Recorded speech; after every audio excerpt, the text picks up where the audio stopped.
Academia Adérito Areias. Não somos melhores nem piores do que ninguém. Procuramos ser diferentes. Bem-vindos ao podcast Descomplica, o programa que procura transformar obstáculos em oportunidades. Lembrando que este é um patrocínio do Grupo Adérito Areias. Eu sou Evandro Maia, diretor executivo da Academia Adérito Areias. E para o episódio de hoje, nós trouxemos um tema bastante atual. Formação contínua.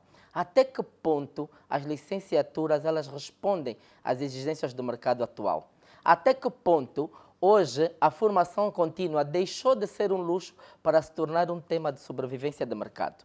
Então, para isso, eu trouxe um especialista, o Dr. Amaro Ricardo. Boa tarde, doutor. Boa tarde, Evandro. Como está? Bem, obrigado. E o Dr. Amaro, como especialista da área de formação, tanto técnica como profissional, vai estar aqui a tentar trazer alguma elucidação do que os jovens hoje e até quem já está no mercado deve fazer para se manter atual e consistente no mercado de trabalho, tanto a curto, médio e longo prazo. Antes de mais, eu vou gostar que o Dr. Amaro apresente-se, diga exatamente quem é, para que os nossos telespectadores possam conhecê-lo. Obrigado, Evandro. Antes de mais, obrigado pela oportunidade. Eu sou, como diz o Evandro, sou Amaro Ricardo, sou um profissional da área da docência. Sou doutorado em Engenharia e Gestão e mestrado em Gestão e Estratégia. Ou seja, a minha área é tudo que tem a ver com eficiência, é o meu foco de atuação.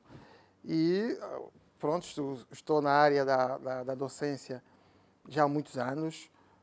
No fundo, sou daquelas pessoas que queria fazer outra coisa, mas na nossa época fomos empurrados a entrar na docência. Fui encaminhado para fazer o ensino superior à licenciatura em Cuba, porque naquela altura não havia docentes em Angola, nem sequer para o ensino, aquilo que é hoje o ensino secundário do primeiro ciclo. A partir da 7ª classe, naquela altura nós tínhamos professores estrangeiros. Perfeito. É verdade. E então nós fomos enviados para Cuba, para a Ilha da Juventude, sou daquela malta que se formou na Ilha da Juventude, mas eu só fiz a licenciatura na Ilha da Juventude e na área das ciências da educação. Então, o objetivo era chegarmos em Angola, ajudarmos a formar novos docentes para o ensino do primeiro ciclo, secundário do primeiro ciclo, do segundo ciclo, e também depois fiz parte das pessoas que abriu o ensino superior aqui em Benguela em 1993. Ok.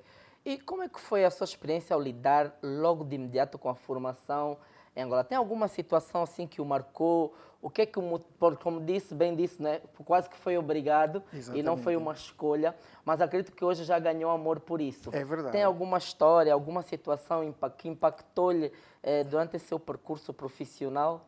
Muitas. Evandro, a grande questão é que quando o nosso país atinge a independência em 75, houve em Angola aquilo que eu tecnicamente chamo de esvaziamento de quadros. Ou seja, muita gente que tinha curso superior em Angola naquela altura e que trabalhava na única nossa universidade, que era a Universidade de Luanda, acabou por sair do país. O país ficou esvaziado de quadros. Então formou-se em Angola um passivo muito grande de jovens que tinham idade para fazer o ensino superior, mas não podiam fazer porque a oferta era muito pequena na altura.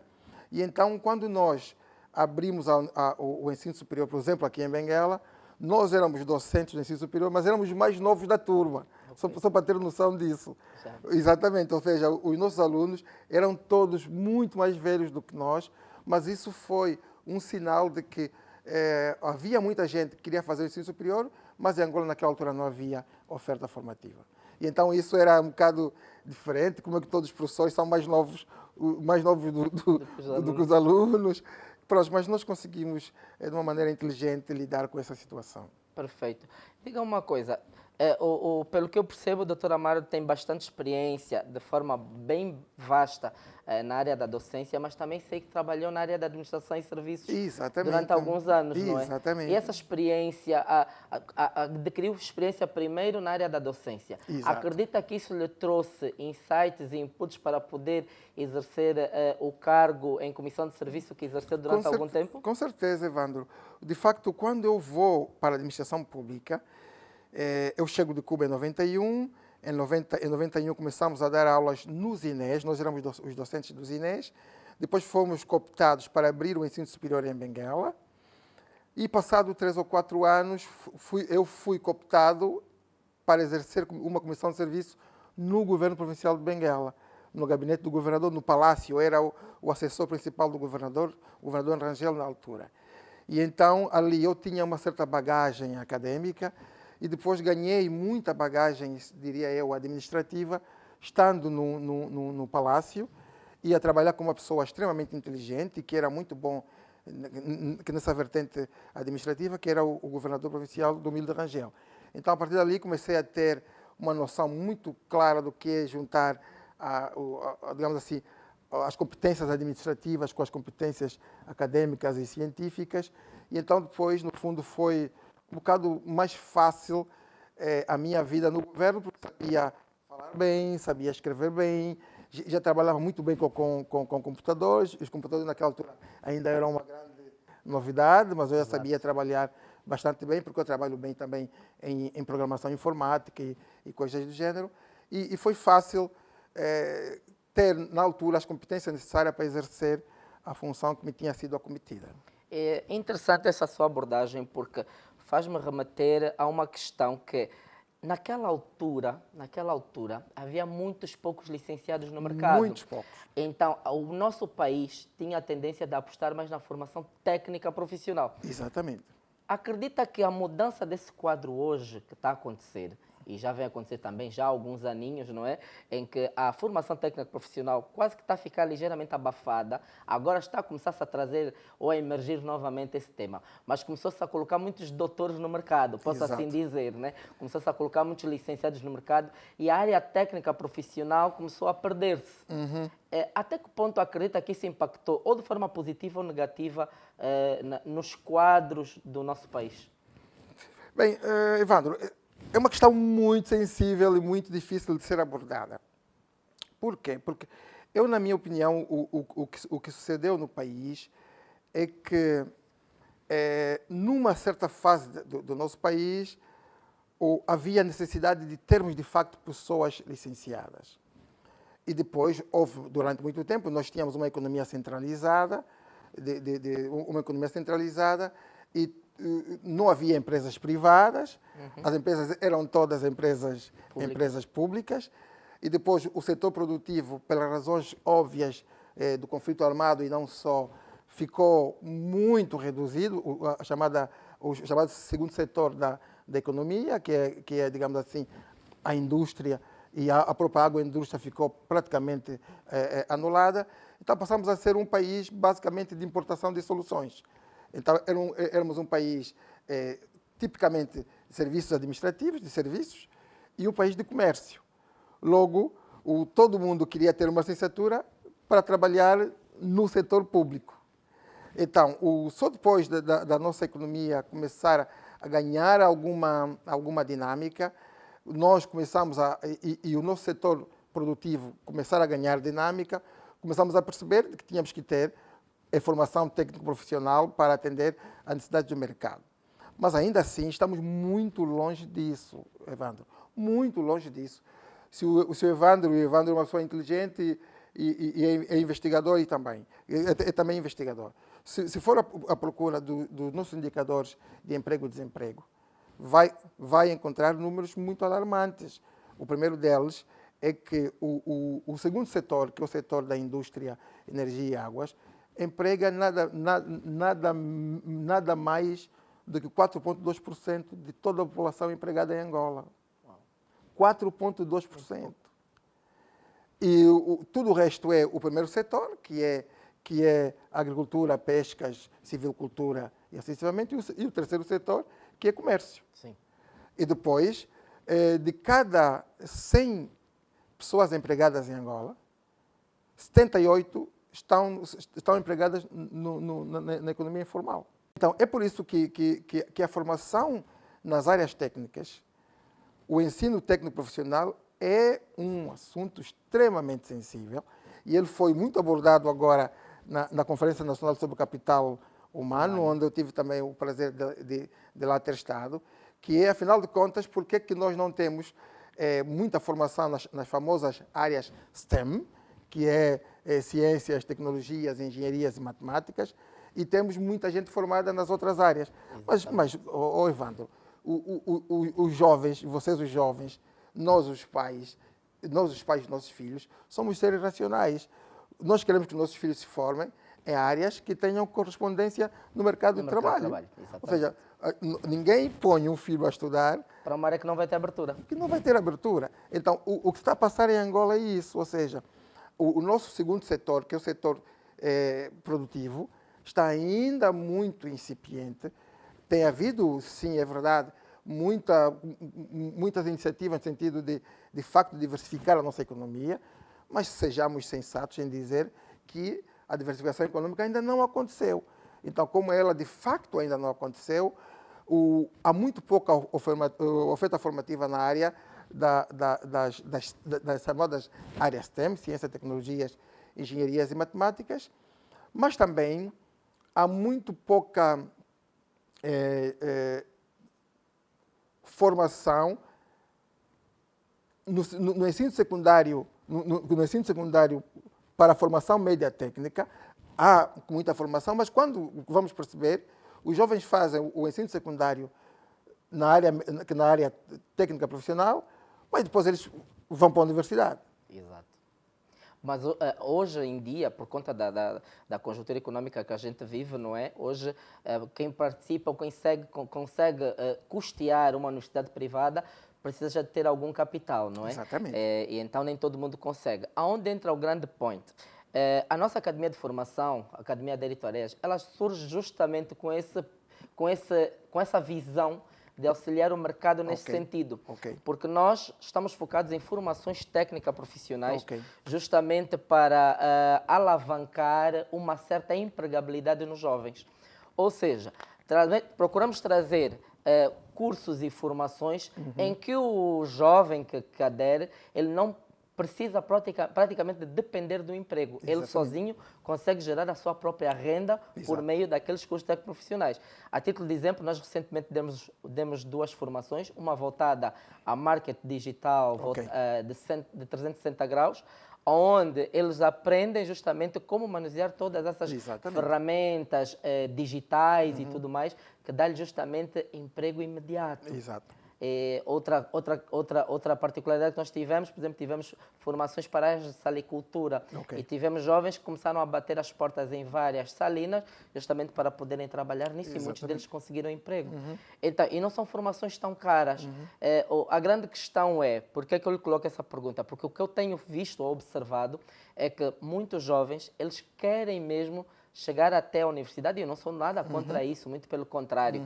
Se tem condições que avance, porque o conhecimento não ocupa espaço. Exato. Mas o nosso país, neste momento, está a precisar de técnicos, porque nós perdemos muito dinheiro foi para fora do nosso país, justamente porque não tínhamos técnicos e tínhamos constantemente estar a importar. Exato. O nosso país é dos que não consegue exportar capital humano. É o que não consegue. Mas ali, Evandro, ali tem 2 questões que têm que estar combinadas. Em primeiro lugar, dar os parabéns à Academia Adélio Tareias, pelo espaço que tem estado a dar e nós conhecemos e nós estamos muito atentos ao mercado e o que está acontecendo no mercado. Mas aqui entram 2 questões muito interessantes. Por que é que nós não exportamos capital humano?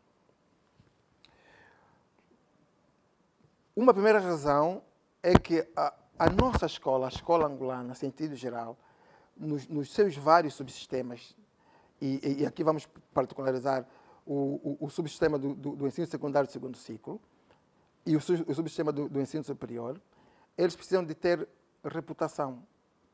Ainda não tem reputação. Por quê? Porque o nosso ensino ainda não tem a notoriedade necessária. Ainda não ocorreu nenhum tipo de avaliação no ensino secundário, a avaliação e a acreditação no ensino secundário, mas no ensino superior já tem estado a acontecer, e o Evandro está a acompanhar. Sim, sim, sim. E salvo algumas exceções, no geral, o nosso ensino superior ainda não tem a qualidade necessária.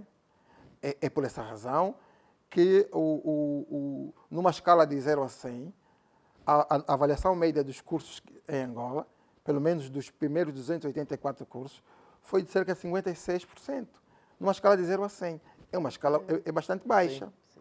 Então, nós precisamos de conferir confiabilidade, conferir notoriedade e conferir reputabilidade ao nosso ensino superior, mas também a todos os outros subsistemas. Salvo muito raras exceções, mesmo sem ter havido alguma avaliação no ensino secundário de segundo ciclo, nós não temos a semelhança, ou seja, ou temos a semelhança do que acontece no ensino superior, o nosso ensino secundário ainda não tem a reputação necessária. Há algumas escolas que se destacam das outras, mas, em sentido geral, não. O que é que sucede com muitos de nós? Nós temos muitos bons talentos fora do país, que são alunos nossos, filhos nossos, que acabam por fazer o ensino superior aqui e depois o mestrado, o doutoramento lá fora, ou fazem o secundário em Angola e fazem a licenciatura e tudo o resto lá fora e têm muita boa reputação lá fora. Mas nós aqui não. O que sucede é que grande parte dos quadros formados em Angola, quer no ensino secundário do segundo ciclo, e mesmo especificamente na área técnica profissional, quer no ensino superior, podem ter até diploma, vão para as empresas, mas nas empresas eles têm, digamos assim, funções subalternas ou aquilo que se chama subemprego. Ou seja, ele é engenheiro mecânico, mas não exerce como engenheiro mecânico nas empresas. Mas isso deriva do facto do nosso ensino não ter ainda solidificado a sua reputação. A outra questão que se coloca é o conceito de empreendedorismo. Eu costumo defender, eu tenho um artigo feito sobre isso, apresentei-o agora em maio aqui na nossa casa e vai ser publicado, que é: nós precisamos de refazer, reconstruir o conceito de empreendedorismo em Angola. Porque, na minha opinião, nós demos ao empreendedorismo um cunho muito social, sim, que é dizer que todo micronegócio ou pequeno negócio é empreendedorismo. Não, o empreendedorismo, na sua essência, ele tem que estar sempre associado à inovação. A inovação de serviço ou a inovação de produtos. Quando eu crio do sal um subproduto novo ou uma forma nova de distribuir o sal, eu ali estou a ter uma atividade de facto empreendedora. E, normalmente, ao contrário dos micronegócios, que são de fácil imitação, as atividades empreendedoras não são de fácil imitação. É por isso que muitos jovens inventam um negócio novo, por exemplo, para vender galinha assada, etc. Mas isso, o vizinho pode abrir o mesmo negócio na mesma rua. E os dois morrem à nascença. Mas quando é de facto uma atividade empreendedora, que por vezes gera uma patente, etc., esse negócio pode ser duradouro. Então, nós precisamos de inculcar nos jovens e inculcar no ecossistema de todo o ensino em Angola, desde o secundário, o primeiro ciclo, e mesmo desde o ensino primário, a ideia de que empreender significa inovar. Inovar nos produtos ou inovar nos serviços. E é isso que dá renda e dá emprego duradouro. E nós, por força da nossa situação, demos ao empreendedorismo um cunho muito, muito social, em que abrir uma barraca para engraxar sapato passou a ser uma atividade empreendedora, quando de facto não é. Então, aí dar os parabéns à vossa academia, que é de facto passar essa noção de que empreender significa criar um produto novo, um serviço novo, que de difícil imitação, mas que se diferencie da sua concorrência para dar perenidade ao negócio e dar renda e rendimento no médio e longo prazo. Li algum artigo que agora surgiu uma cabeça sobre justamente empreendedorismo, que dizia que empreender não é propriamente criar algo novo, ou seja, não é atender às expectativas do cliente, é superar Exatamente. a expectativa do cliente. Exatamente. É por isso que o conceito de empreendedorismo está muito associado à chamada ideia jupiteriana da criação destrutiva. O que é criação destrutiva? Eu tenho o sal produzido pela Delta Areias, e eu pego nesse sal, vou destruir o produto para criar um produto novo. Exato. E é esse produto novo que vende. Nós, às vezes, não nos damos conta, mas isso acontece conosco todos os anos. Todos os anos, nós somos impelidos a mudar de telefone. Por que somos impelidos a mudar de telefone? Por quê? Porque o criador daquela marca do nosso telefone, não vou citar a marca, o criador da marca, ele faz aquilo que se chama criação destrutiva. Ele pega um modelo que está seguro no mercado, destrói o modelo, cria um modelo novo e vende um novo modelo. É por isso que nós temos temos o S11, o S12, o S13, o Pro Max 11, 15, etc. Mas aquilo não é mais do que criação destrutiva. Então, nós precisamos de ter um ecossistema de ensino que desperte nas pessoas de que empreender tem que destruir, no bom sentido, destruir o que existe no mercado. Então, na base do que existe no mercado, criar um modelo novo que me diferencie da concorrência e engaje a clientela. Nós não temos nas nossas universidades, grosso modo, não quero ser generalista, esse ecossistema em que surjam dentro das universidades as chamadas startups e surjam as chamadas spin-offs, que eu crio um modelo, um produto novo dentro da universidade, depois crio uma empresa minha, salto da universidade para fora e vou para o mercado. Se calhar o nosso sistema financeiro, o sistema fiscal, etc., tem que ajustar a necessidade de nós termos esse tipo de digamos assim, de ecossistema dentro das nossas universidades e fora das universidades, na sociedade e também nos subsistemas de ensino abaixo da universidade, para que não tenhamos como solução todos nós, os nossos filhos irem para o mercado informal. Exatamente. Bastante interessante. Aula magna, pessoal. Vamos entrar agora para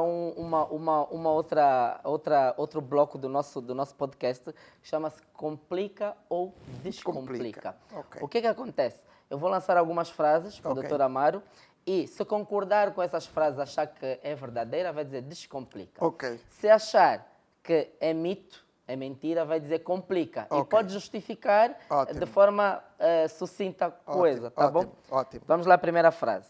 Formação técnica é para quem não conseguiu entrar na universidade. Descomplica. Descomplica, está a concordar? Não, complica. Complica, totalmente. Licenciatura garante sucesso profissional. Complica. Aprender na prática é mais útil do que aprender em qualquer curso. Descomplica. Empresas só formam quando a lei obriga. Complica. Formação online não tem a mesma qualidade que a presencial. Descomplica. O diploma é mais importante que as competências. Complica. Investir em formação contínua é despesa para as empresas e nem sempre um investimento. Se complica, é porque não acredita que seja verdade. Se descomplica, acredita que seja verdade. Que complica, as empresas... Complica. Okay. Complica porque, de facto, as empresas ainda pensam que formação é despesa e não investimento. Não investimento. Exatamente. A última, os jovens não estão interessados em formação técnica. Descomplica. E vou explicar. Senti que queria justamente explicar o porquê. Exatamente. Pois, Mas isso, no fundo, joga com a nossa conversa inicial, que é, no fundo, o nosso mercado de trabalho empurrou-nos, se posso utilizar essa expressão, empurrou os jovens a ter licenciatura, porque os concursos públicos exigem, na generalidade, licenciatura. E então, acabou por ser a saída, ou seja, eu terei emprego seguro. O emprego seguro, na nossa ótica, ainda é o emprego na função pública. No fundo, eu só tenho emprego seguro se tiver licenciatura. E nós, no fundo, todos nós, empurramos, passa a expressão, todos os jovens a fazer licenciatura para ter emprego seguro. Ok. Diga-me uma coisa. Eu noto que existem muitos workshops a acontecer, eventos e tudo mais, e quase todos eles têm um ponto em comum: falar de capital humano. As empresas, elas falam constantemente do capital humano, mas depois elas não querem fazer o investimento no capital humano. Na sua visão, por que há essa contradição? Será que o investimento depois não corresponde à expectativa da empresa que investiu? Não há seriedade? Ou as academias de formação e universidades não é que correspondem às expectativas dos formandos? Na sua visão, por que existe essa contradição? Pois, o que eu acredito, o que está acontecendo conosco, basicamente, eu coloco no seguinte nível. Bom, nós ainda não compreendemos, todos nós ainda não compreendemos, que o ser humano ele é corpo e mente finita. Ou seja, eu me explico, as nossas qualidades não são ilimitadas como as qualidades de Deus. Ou seja, muitos de nós ainda somos, de certo modo, muito vaidosos, pensamos que somos omniscientes, omnipresentes e omnipotentes. Ou seja, sabemos tudo. Mas não nos esquecemos que a vida é muito dinâmica. A sociedade ela é dialética. Está sempre a mudar, sempre a mudar. Então, e nós temos que mudar com o ritmo da sociedade, daí a importância da formação contínua. A formação contínua é importante por causa disso. E depois, algumas empresas também não compreenderam que precisam fazer formação contínua, porque nós, os seres humanos, somos muito confortáveis. Ou seja, às vezes pensamos que já temos assimilada a visão, os valores, os valores e a missão das instituições, quando a missão, os valores e a visão têm que se renovar todos os anos. E as empresas não fazem aquilo que eu, aqui no nosso meio, na nossa empresa, chamamos de orientação dos funcionários, que é todos os anos reacender a chama da missão, a chama dos valores e a chama da visão da instituição. Ponto 1. Segundo apontamento. Como eu às vezes compreendo, Evandro, como a nossa taxa de desemprego é muito alta mesmo. As empresas sabem que podem se desfazer de um quadro quando bem quiserem. Quando bem quiserem. Vão encontrar muita demanda no mercado. Muita demanda no mercado. E então não há um sério compromisso com os nossos quadros. Mas também nós, os quadros, por vezes, damos às empresas a oportunidade de se desfazer de nós. Por quê? Porque nós ainda falta-nos, por mais hard skills eu tenha, ou seja bom na minha área do conhecimento, há um conjunto das chamadas, e o Evandro conhece bem, das chamadas soft skills, que são, às vezes, tão ou mais importantes do que as hard skills.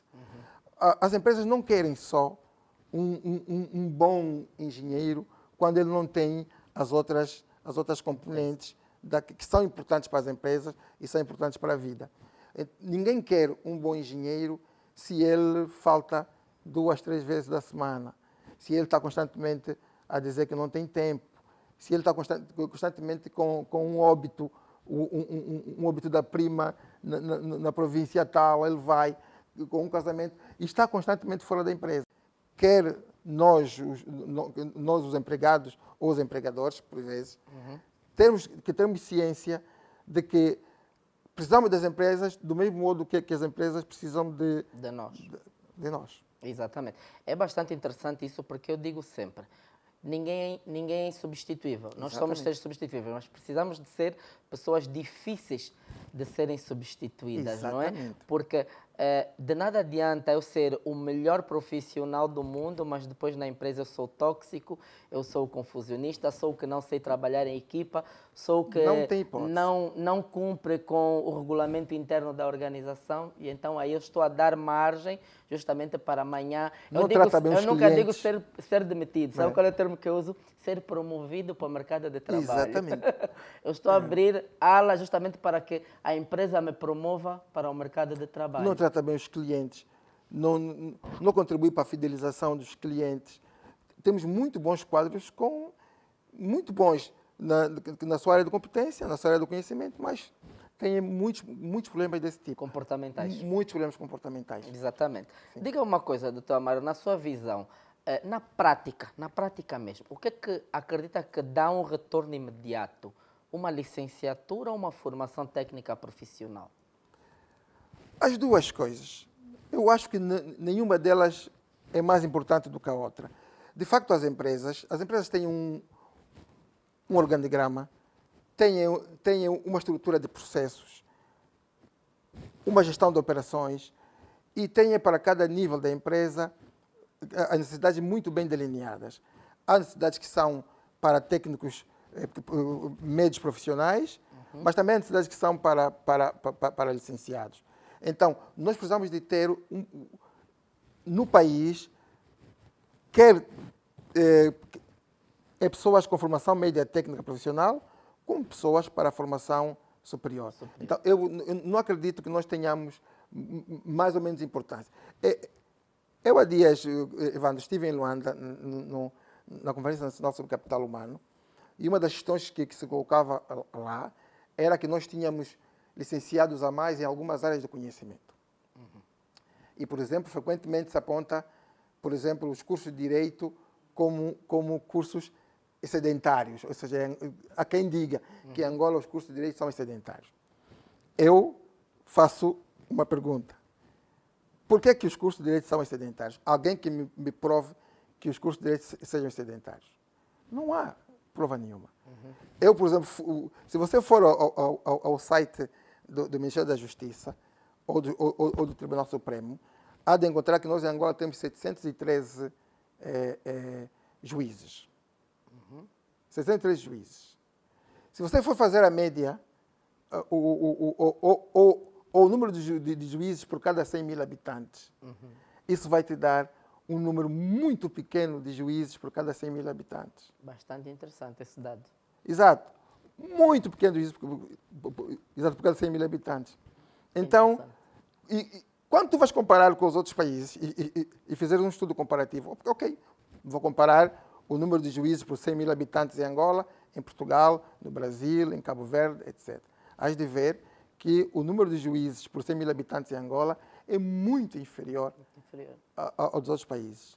Então, bastante interessante, porque geralmente as pessoas têm a tendência de levantar assuntos de forma empírica. Sem analisar dados. Exatamente. A doutora Amaro está aqui a trazer um dado concreto. Concreto. E é matemática pura, é só fazer contas e a gente então, percebe logo. a pessoa diz assim, se nós em Angola temos aproximadamente, acho que são 3 juízes por cada 100 mil habitantes, quando, por exemplo, o Brasil, Portugal tem entre 13 juízes para cada 100 mil habitantes. Então, por que o curso de Direito a licenciatura em Direito é sedentária em Angola?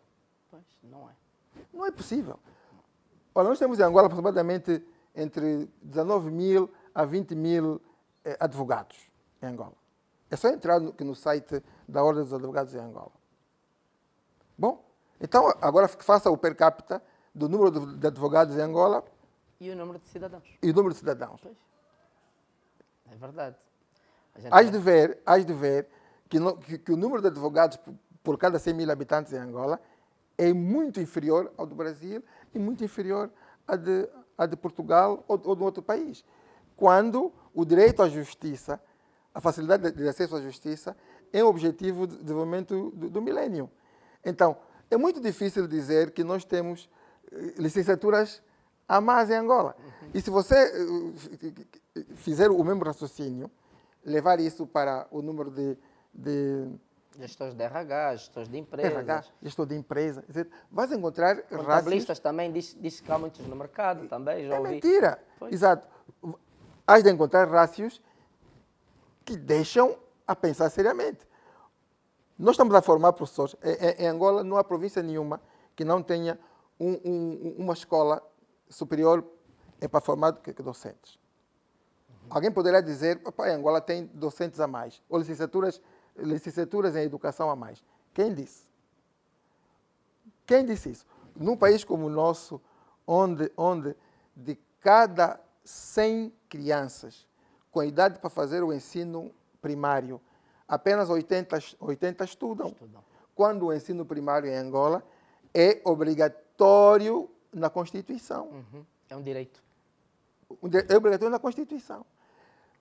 Nós, de cada 100 crianças com idade para fazer o ensino secundário do primeiro ciclo, que é da sétima à nona classe, apenas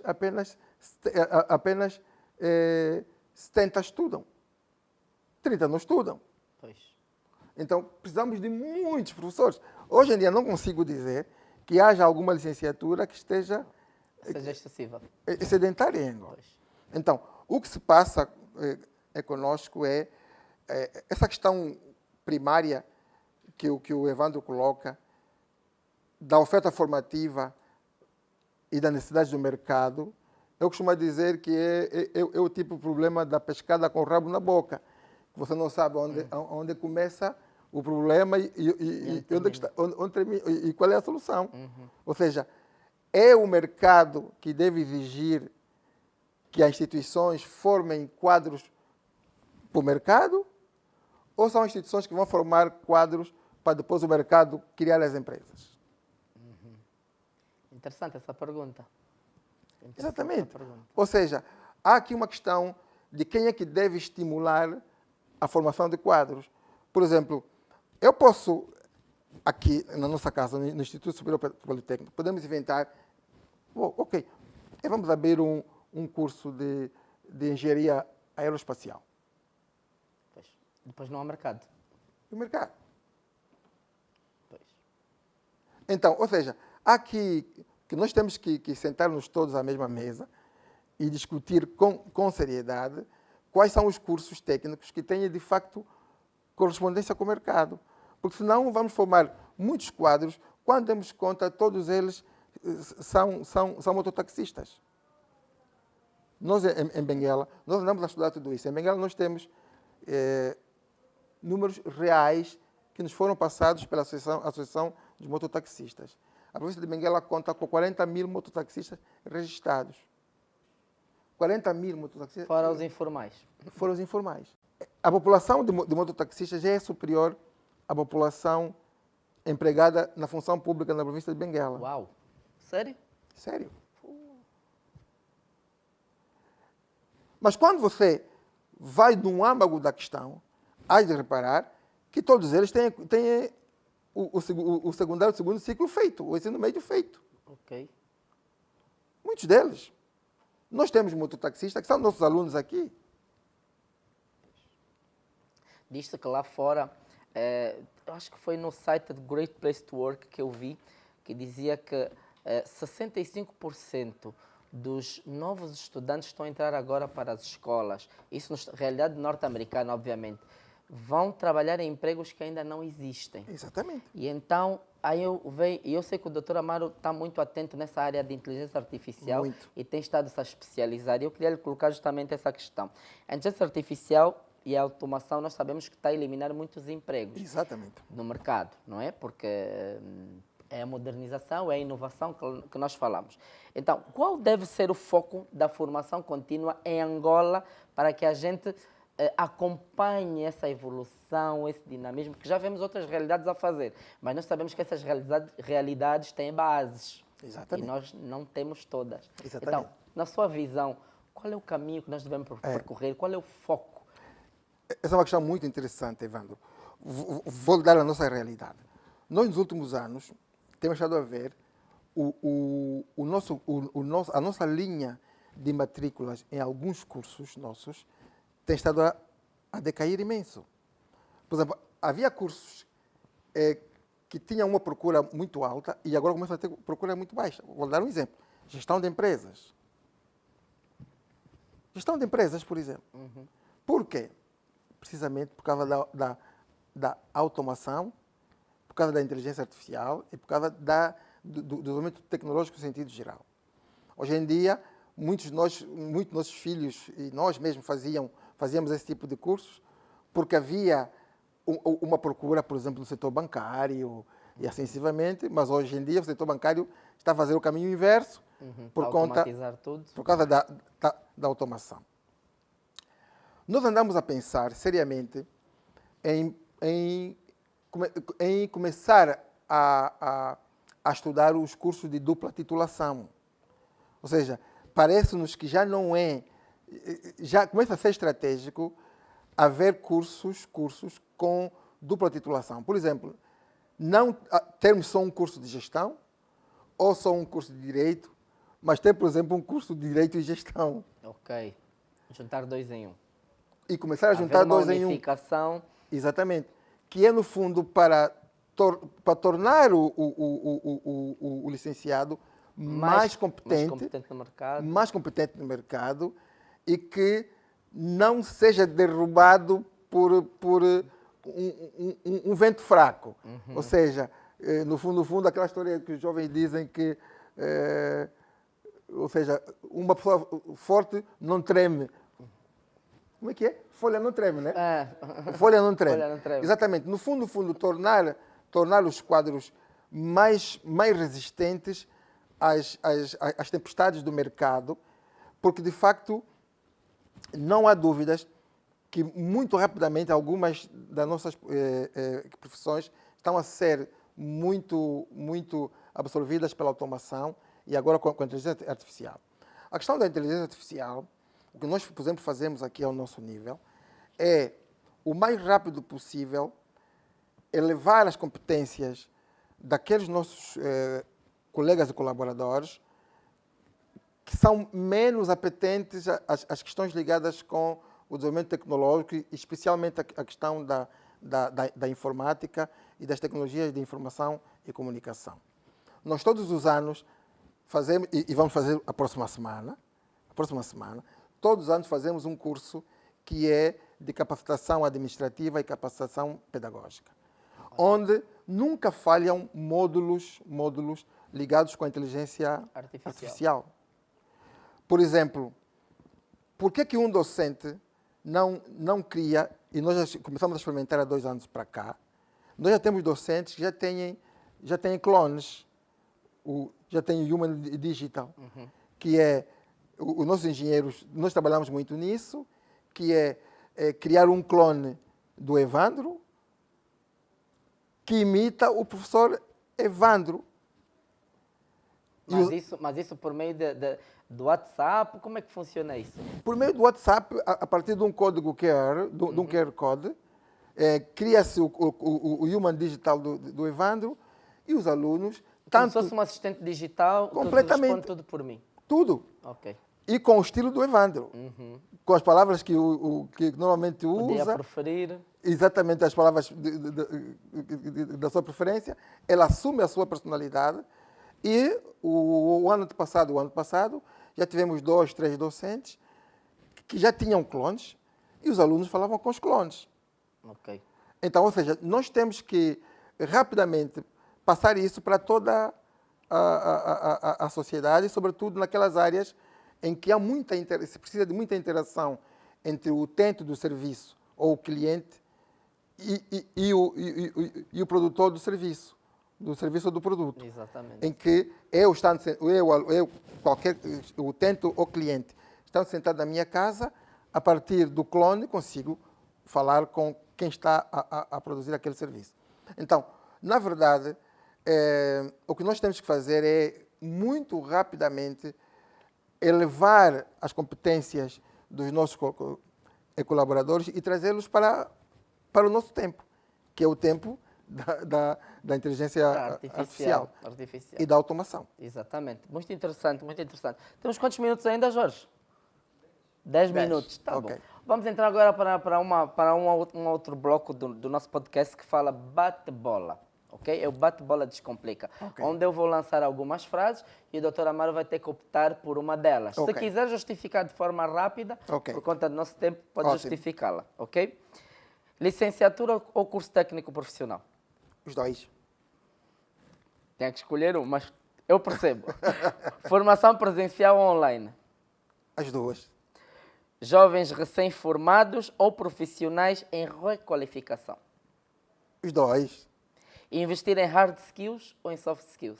As duas são extremamente importantes. Para trazer as power skills, né? Exatamente. Formação obrigatória por lei ou voluntária por cultura organizacional? Voluntária. Ou seja, as empresas, para mim, têm que saber que precisam das coisas. Precisa. Sim. Perfeito. Universidade pública ou centro técnico privado? Sensível, não é? Muito sensível e justifico. Eu costumo dar dois exemplos extremos: o Japão e os Estados Unidos. Os Estados Unidos, o ensino, por exemplo, o ensino superior nos Estados Unidos é dominantemente público, mas é a potência que é. Pois. O ensino superior no Japão é dominantemente privado, mas é a potência que é. Então depende muito da realidade do lugar. Exatamente. Perfeito. Aprender uma vez ou aprender sempre? O homem não é omnisciente, não é omnipotente, nem omnipresente. Tem que aprender sempre. Constantemente. Apostar no diploma ou nas competências mais práticas? Competências. Formação local ou certificação internacional? Ensino local com qualidade para ter notoriedade internacional. Boa, boa. Uma só prioridade hoje: inovação tecnológica ou capacitação humana? Nós, em Angola, no estado em que estamos, precisamos primeiro de capacitar muito bem os nossos quadros. E criando essa base, depois teremos inovação tecnológica. Perfeito. Vamos entrar agora na última parte do nosso podcast, onde eu gostaria que o Dr. Amaro trouxesse algumas propostas, diante de toda a sua experiência, que já notamos aqui que é bastante vasta, tanto na área da docência, na área da formação e na área também da administração e serviços. Que estratégias acredita que poderia trazer aqui? Eu vou colocar aqui duas questões muito pontuais. Okay. Na sua opinião, o que é que devia mudar hoje no ecossistema da educação, ok, para termos profissionais qualificados? Alto rigor na educação. Alto rigor. Alto rigor. Mas o rigor não é um rigor seco. Exato. É um rigor, primeiro, com um bom avanço na infraestrutura física das instituições e na infraestrutura humana, e depois um alto rigor com a ética e a integridade no topo do processo. Perfeito. Como é que as empresas e instituições de ensino poderiam cooperar, okay, que é bastante importante, justamente para reduzir essa lacuna de teórica, prática, e eu sinto-me feliz em colocar essa questão porque o ISPB tem uma cooperação com o nosso grupo, sim, onde nós todos os anos recebemos um leque de estudantes para fazer os estágios técnico-profissionais, e são ótimos. E então eu queria saber de que forma as empresas em Angola deveriam cooperar com as instituições de ensino. Exato. Evandro, nós demos conta há uns meses atrás que há questões que as instituições de ensino não exploram convenientemente bem, nem sequer as empresas exploram convenientemente bem.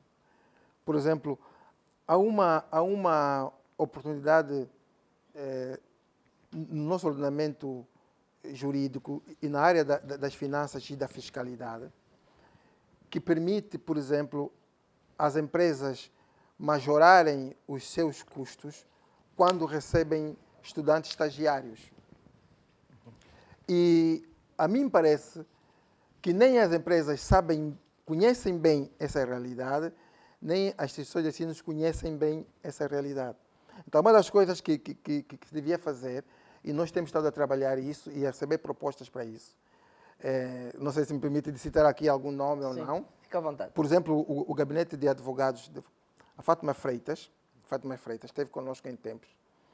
E agora estamos a firmar um acordo muito interessante com o BFA Pensões, que é elevar a literacia financeira, a literacia e a inclusão financeira. Ou seja, nós temos que melhorar a literacia e inclusão financeira, quer nas empresas como nas instituições de ensino, para todos sabermos bem, afinal de contas, quais são as oportunidades que nós temos em nós levarmos um bocado mais da vida das instituições de ensino para as empresas e as empresas para as instituições de ensino. E, sobretudo, essas vantagens fiscais que existem, para mim, tem que ser do conhecimento geral. Perfeito, perfeito. Amaro, doutor Amaro, se tivesse de resumir em uma frase a importância da formação contínua, ou se tivesse de dar um conselho ao jovem, eu queria que olhasse mesmo para a câmara e desse esse conselho para o jovem hoje que quer começar a empreender, que quer começar a se destacar no mercado. Qual é o caminho que ele deve seguir? Qual é o conselho que daria? A câmara é toda sua. Disciplina. Eu, em tempos, Evandro, eu vou lhe contar uma história que aconteceu comigo, mas muito rapidamente. Em tempos, era administrador municipal e fomos ao Japão. E no âmbito de uma parceria que fizemos com uma cidade no norte do Japão, que é a cidade de Niigata. E então, olha, agora estou se é Nagoya ou Niigata, sei que é uma delas, Nagoya ou Niigata. E então, lá o mayor dessa cidade perguntou-me, mas o que um mayor de uma cidade de África vem fazer numa cidade do Japão? E eu dizia que nós precisávamos, em África, a disciplina dos japoneses. E ele ficou extremamente satisfeito, que nunca pensou que fosse ouvir de uma pessoa que vinha da África que o foco que nos estava a faltar em África é disciplina. Na verdade, nós temos muitos jovens que têm boas ideias empreendedoras e de muitos bons negócios, mas por vezes esses negócios morrem na praia e muitas vezes ocorre por falta de disciplina. Quando você inventa um produto novo e esse produto vende, seja fiel à qualidade do produto. Se você vender um produto muito bom durante 2 meses e no 3º mês o produto perder qualidade, o mercado percebe logo e começa a perder cliente. Então, eu acho que uma das falhas do nosso mercado é disciplina. Disciplina com a conformidade do produto que eu vendo, do produto que eu produzo, do serviço que eu presto. Então, eu acho que a questão da conformidade dos produtos e da disciplina e do compromisso que eu tenho com o meu cliente, com o meu mercado, é vital para as empresas em Angola. Ok. Recado dado. Muito obrigado mais uma vez, doutor Amaro, pela sua disponibilidade. Sei o quanto é ocupado e acredito que todo mundo está satisfeito. Foi uma aula magna. E é isso. Aqui no nosso podcast, descomplicar é o primeiro passo para transformar. Então não espere. A Academia de Editoriais ela nasceu justamente com essa missão de te preparar profissionalmente para que tu estejas preparado para atender às demandas do mercado. Aposta na tua formação que haverá transformação. Eu sou Evandro Maia e eu espero por ti no próximo episódio.